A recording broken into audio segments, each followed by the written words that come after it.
So in this talk, we're going to focus, again, we're trying to figure out how to do this migration, and why we're going to pick off some piece of this, and we're going to hide from the anti-corruption layer we might have to do at the top, and we're going to pick off this one at the bottom because it's partially event-driven, which implies it's loosely coupled, but it turns out it's not. You see this a fair amount, actually.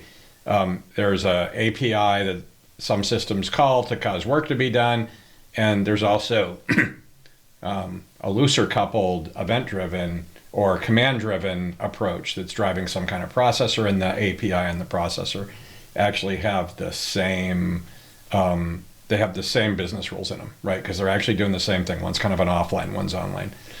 And this one's pretty problematic, right? So this, if you didn't have the API processor on the left, you'd be able to pick off the event stream coming out of the business function into this thing, and then you would just route that event stream to the new processor. But here we've got an API, and it could be high volume, it could be something else. So this is something to look for, right? Sometimes this processor will be a batch processor instead, if the system's been around long enough, right? Or it'll be, because it might be an import from some third party.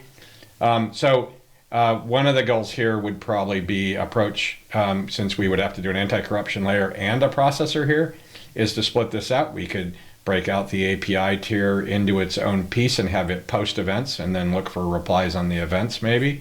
Or we could have to try and figure out a way to get the business functions to be async. But I've seen plenty of situations where the business function above this API actually requires an answer immediately, and there's no way around that.